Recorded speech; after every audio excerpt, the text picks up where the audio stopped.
Start. 11 days ago, on International Women's Day, we reaffirmed our commitment to the economic empowerment of our sisters and mothers. Today, I am happy to announce that for the poorest women, substantial progress is being made to provide them financial security. Educating girls is the most valuable investment that any country can make in its future. I am delighted to know that the specially designed insurance scheme that guarantees funds for education has also started functioning well.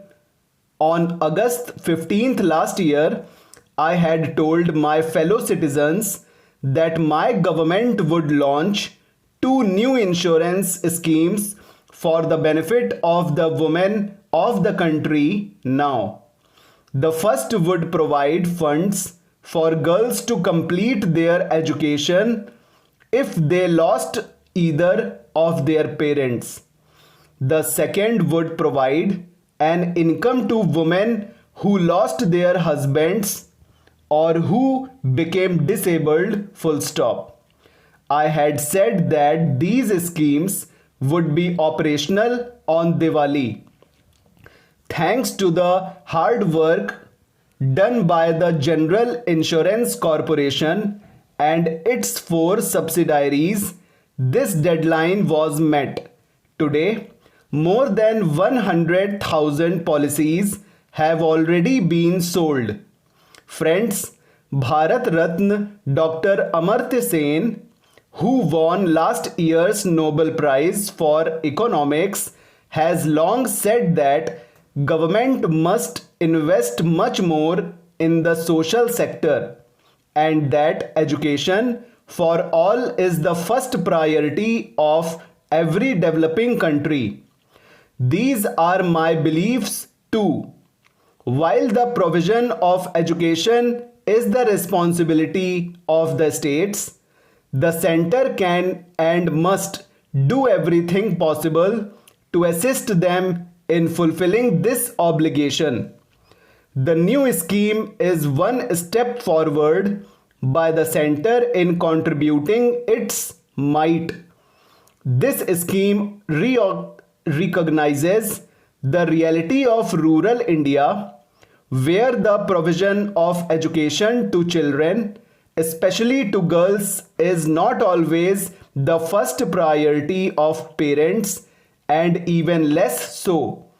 If the breadwinner of the family passes away, leaving the family dependent on others, girls are always the first to be taken out of school and put into other work. The new scheme will, hopefully, change this as it will provide money to let them continue their education.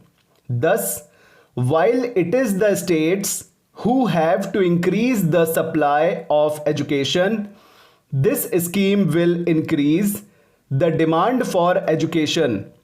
I would like the states to be prepared to meet this demand by suitably upgrading their educational infrastructure. They should open new schools to provide education to girls in the respective states now. These schemes shall in a long way provide a lot of social security to the families and women in general. Many widows are not treated well in our society. They lose their financial security. They are forced to depend on others who may exploit them in every way.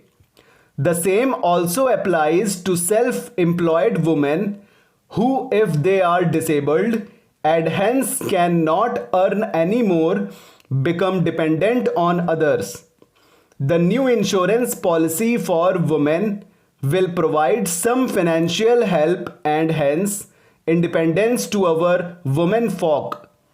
These two schemes will thus achieve an important social objective, providing a safety net to our mothers, sisters, and daughters. The best part is that they do so without the government having to spend any money. This is done through the miracle of group insurance, where by paying nominal sums by everyone ensures that the small proportion who need the money will get it. Friends, there is a big debate about insurance sector reforms.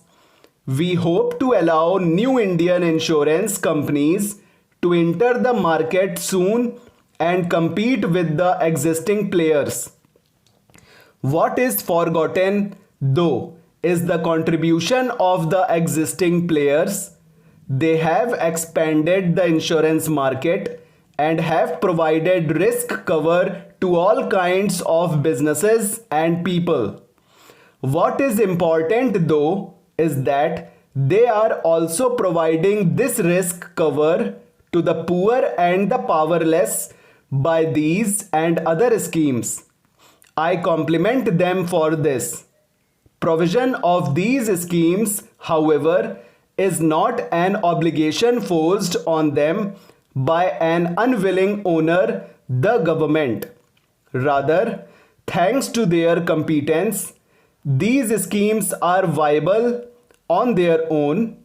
I would like that all future insurance companies also show their commitment to every section of society. They must compete with the existing players in providing better risk coverage to the well-off. At the same time, they must also compete in providing coverage to the poorest. Making new insurance schemes a success will, however, require the participation of the state government in a big way. They can and must take coverage of their residents in a larger way. For instance, every Gram Panchayat can insure all its girls and women, and so can every municipality. This will earn them a discount. Insuring 1 crore girls will cost only rupees 8 to 14 crore a year, which every state can afford. Insuring 1 crore women will cost only rupees 5 to 6 crore, which again every state can afford. States must also collaborate with the General Insurance Corporation and its affiliates in ensuring better delivery of these schemes. No widow or disabled woman or orphan girl should have to go to some distant office and furnish all kinds of papers to some uncaring official to show that she is eligible to receive the benefits. Full stop, over.